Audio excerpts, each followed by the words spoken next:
Hello again, long time no see. Today I'm bringing you some conditionals. Okay, so let's get started with the zero conditional. We use this conditional for obvious and certain situations, which are 100% sure, which are repeated. They're always the same. Okay, so we can use the if or when clause together with the main clause. And in both clauses, which are parts of the sentences, different clauses that together make the conditional, we use the present simple. For example, in the affirmative, we say, if you heat ice, it melts. That means, si tú calientas el hielo, se derrite. So this is an obvious or a certain situation. It is always like that. So the if clause, which comes here, uses the present simple. After you, the verb keeps the same structure. And then after it, in the present simple, the verb adds an S. Remember? Then for the negative, we can use when or if, any of those. When my son doesn't sleep, I don't rest well. That means, cuando mi hijo no duerme, yo no descanso bien. This is obviously another obvious situation. So here we have when or if.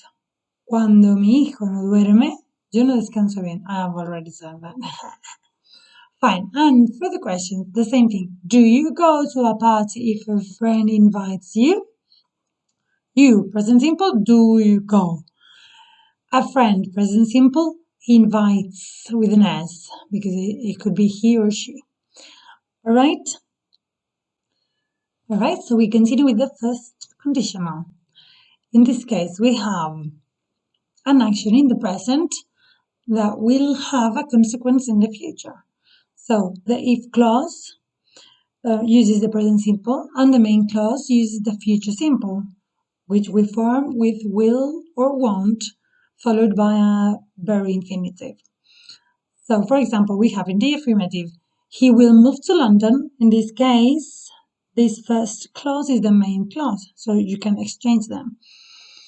He will move to London, future simple, if he gets the job, present simple. Él se mudará a Londres si consigue el trabajo. Okay? So, if in the present he gets the job, in the future he will move to London. Present action gets the job. Future action will move to London. Okay, in negative we have, if you don't come, he won't be happy. That means que si tú no vienes, él no estará feliz. So, the present action means if you don't come now in the present, in the future he will be happy. Okay, in this case, the if clause is first and then the main clause is after that. And for the question we have, will you come to the cinema? If we decide to go, vendrás al cine si decidimos ir. So if in the present, if clause, we decide to go, in the future, will you come? And as we ask with the modal verb will, we answer with it, yes, I will, or no, I won't. Okay, I've got to say that for the zero conditional, the answer would be also with the verb to do. Do you go to a party if a friend invites you? Yes, I do. No, I don't. Okay, and if we use the third person of singular here, for example, does he go to a party if she invites him? We will answer yes, he does, or no, he doesn't. Okay? So I want to continue with the difference between if and unless. If not is the same as unless. In Spanish we can say si alguien no algo. This is si plus the subject plus no plus the verb. Or another expression which means the same, a menos que. So we say, if he doesn't come, they'll get angry. Si él no viene, ellos se enfadarán. The same thing, the same meaning as with unless. Unless he comes, they'll get angry. That means, si él no viene, ellos se enfadarán. Same meaning. Or, a menos que él venga, ellos se enfadarán. A menos que él venga is exactly the same as if he doesn't come. Okay? Hello again. We continue with the second conditional. The second conditional, we use it for hypothetical situations and to give a piece of advice.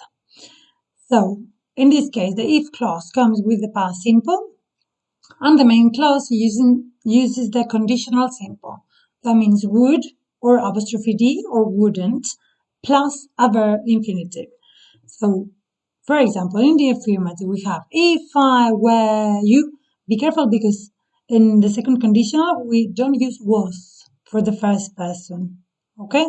So it would always be were. If I were you, I'd tell the truth, or I would tell the truth.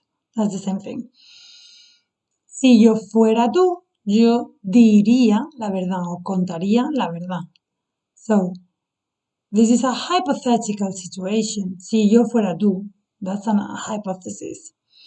And the negative, if he didn't have a car, he wouldn't get on time. Si él no tuviera un coche, no llegaría a tiempo o puntual. So if he didn't have, past simple. How do we form the past simple in the negative? With didn't, and then a verb infinitive. And conditional simple in the negative, wouldn't, plus a verb infinitive, get. Right, so the question, would you buy a new car if you had the money? ¿Comprarías un coche nuevo si tuvieras el dinero? So would you buy would be the main clause. So we use the conditional simple, would plus buy, and the if clause, past simple. Have, it's an irregular verb on the second column, which is the past simple, is had. And how do we answer those questions? Let's have a look at the auxiliary, in this case the modal. Yes, I would. No, I wouldn't. All right? And to end with, we have the third conditional. The third conditional is used to talk about past actions that are impossible to change now. So, again, it's a hypothetical situation, but about something that it is impossible to happen because it refers to the past. In the if clause, we use the past perfect, that means the had or hadn't plus the verb in the past participle. And the main clause, we use the conditional perfect, which means would or wouldn't plus have, because it's a perfect tense, plus the verb in the past participle.